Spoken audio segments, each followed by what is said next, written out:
Ähliňize salam dostlar. Men bugün size Söýgüniň Gözü kör atly filmi gysgaça terjime edip berjek.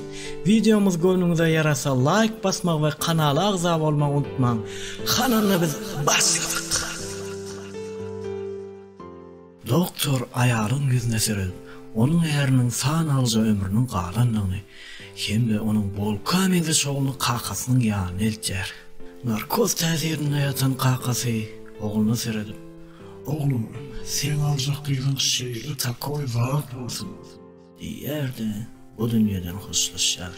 Gözü ýaşly oglanjyk kakasynyň eden weselini hökman berja etjektigi barada öz-özüne söz berýär. Ol diýişýärdi, kakasynyň diýen ýolundan gidýär. Ine bu suratda görýän ýigitimiziň ady Hel. Gyzlar bilen tanışmak üçin näçe jan edýärdi. Ýöne gyzlar ona ýok jogabyny berýärdiler. Ine bu görýänimiz bolsa Mauricio. Ol gyzlar ırmakda açşu suraglandy.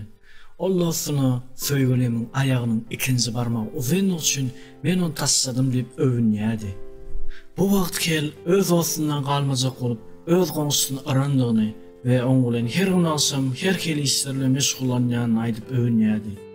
Ýöne aslında o gyz Hel bilen birja separ doşuşga çykyp we şo doşuşyň soňkusyny aýdypdy.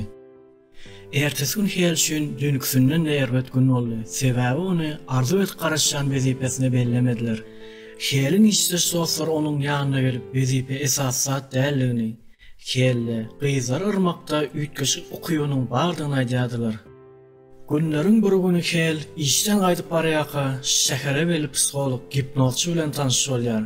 Şol wagt lift öwlüp olar liftiň içinde bir näse taýtlap gurrun edip oturýarlar. Hel özüniň durmuş barada psikologa gurrun berip, gyzlar ırmakda kynçylyk çekýändigini aýdýar. Şol wagt psikolog Hel hipnozlap, gyzlarda hakyk owadanlygy we kalp gözelligini görer real edendigini aýdýar.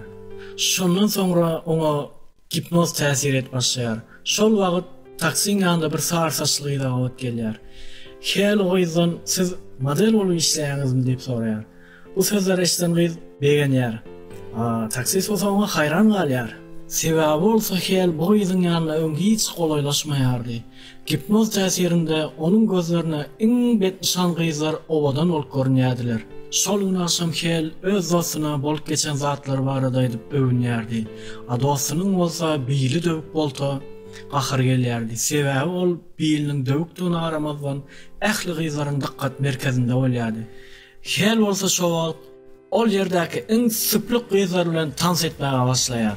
Dost Mauricio Helin bu bolşuny görüp gaty hayran galýar.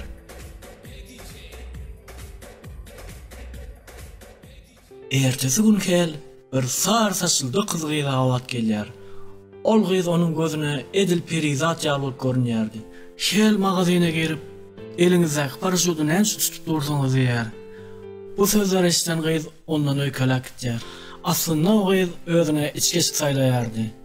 Ondan soňra Hel o gyzdan ötünç sorap onu kafeye çağırýar. Ol gyz özüni Rozmarin diýip tanıştyryp özüne 4 adamlyk nahar zakat edýär. Hel bolsa muny gaty hayran galýar. Şol wagt Rozmarinin oturguçy agranyny çytap bilmän döwülýär we Rozmarin ýere ýykylýar. Bu wakadan soň olar kafeden çykyp barýarka, iki adam bulan üstünden gülüp, kafede ýemäge zat galdymy diýip kafeye girip gitýärler. Hel bular men üstünden gülýär diýip olan jogany berip, Rozmarin'den artan zatlary köçedäki bomjlara berip ýoluny dowam edýärler.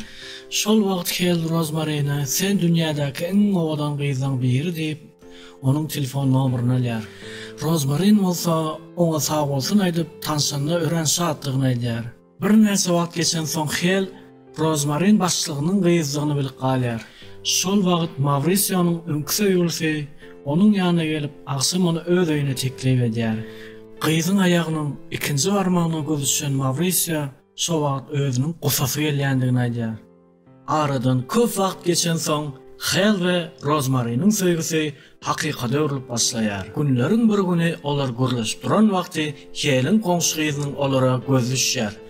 Hel Rozmarin'e seredip "Sen dünýädäki iň owadan gyzaň biri" diýär. Emma Rozmarin bu sözler onuň gönlüne yaramaýanlygyny aýdyp öýkelep öýüne gaýdýar.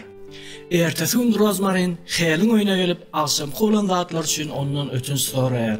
Haçanda Rozmarin basseyne özüne oklanna bolsa, basseyne bomba düşen ýaly bolýardy. Soňra bolsa Rozmarin Hel'i en atasy bilen tanıştyrmak üçin öýüne çagyrýar.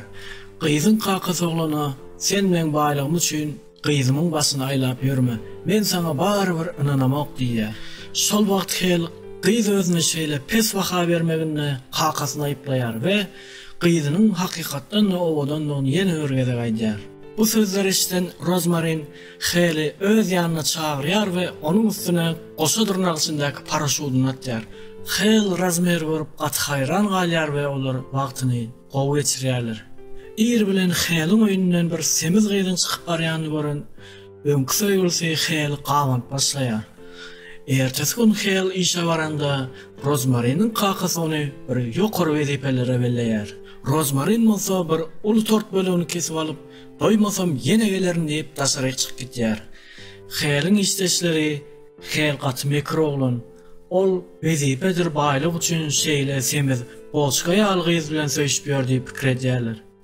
Dost Mauricio hem Hel baýlykdyr wezip üçin ähli zada çytap ýör diýip pikir edýär. Hel'in gözüne garrylar ýaş bolup we betsan gyzlar bolsa edil perizat ýaly bolup görünýärdi. Mauricio bolsa dostuny gipnozlan psihologyň ýanyna gelip o barada ähli zatlar aýdyp gipnoz täsirinden açmak üçin sözlerini bilip alýar. Şol wagt Hel we Rozmarin restoranda naharlanyp oturka Rozmarin'in agram sebäpli diwan hem döbilýär. Hel administratordan diwanyň bahasy näçe bolar diýip sorap durka, dostu oňa jan edip gipnoz täsirinden açan sözler aýdýar. Hel şo wagtda gipnoz täsirinden açylýar we seretse ýanky guruşyp duran administrator gyzy oglanlygyny bilip galýar. Ol haçanda öz oturan ýerine gelende, gyzyň ýerinde bir semiz bilemeňiz gyzyň oturanyny görüp, Rozmarin nerede diýip ondan sorajak wagty dostu onu zordan saklap ýetişýär we ähli zady gurrun berýär. Şol wagt olaryň ýanyna taksida bile oturup giden gyzy gelýär. O gyza seretse burnu uzyn, dişleri gyşyk gyz eken. Ondan soňra Hel'in gahary gelip, durmuşyndaky en süýjü günleriň puja çykanlygy üçin öz dostuny günäkarlaýar. Şol wagt kapy kaklyp Rozmarin gelýär we olar näme etjegini bilmän Mauricio dostunyň gözüne krem sürtüp goýar.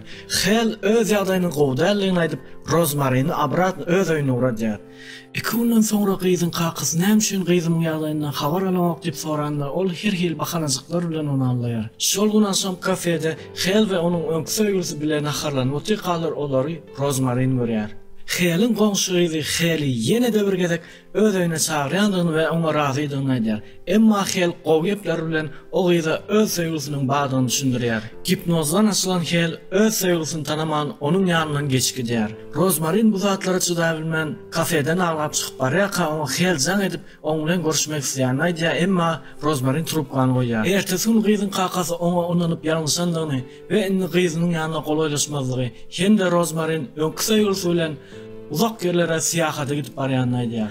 Hel Rozmarin gözläp burgerdir süýçköke satylýan ýerleriň ählisini aýdanýar, emma Rozmarin tapyp bilmeýär. Şol wagt onuň dostu Mauricio Hel'in ýanyna gelip gyzlar barada näme üçin eret pikir edýändigini we onuň gözünde hem itlerinki ýaly guyrugynyň badygyny görkezýär. Hel we Mauricio Rozmarin'i gözläp onuň öňkü söýgüsi Rafyň ýanyna barýarlar we oňa baht dileýärler. Emma Raf Rozmarin onuň ýanyna gelmändigini we oň bilen hiç ýerik barmaýanlygyny aýdýar. Ondan soňra olar bilelikde Rozmarin öýüne gelýärler. Hel kapydan girýär we semiz hyzmatçy ýaly Rozmarin edip oşamaga başlaýar. Şol wagt olary gyzyň eje saklap, Hel'i Rozmariniň ýanyna ýetýär. Hel Rozmariniň ýanyna baryp, ähli bolup geçen zatlar üçin ötün sorap, Rozmarin bilen dünýäniň ol ucuna da gitsekdigini aýdýar. Bu sözler eşiten Rozmarin Hel başlaýar we oň bilen dünýäniň ol ucuna gitmäge razy bolýar. Hel begenjinden Rozmarin göterjek bolýar, ýöne basarmaýar. Rozmarin onuň ýerine Hel'i göterip aeroportda tarap ýola düşýärler. Ine mehriban dostlar, videomuz göwnüňize yaran bolsa like basmagy we kanalymyza agza bolmagy unutmaň.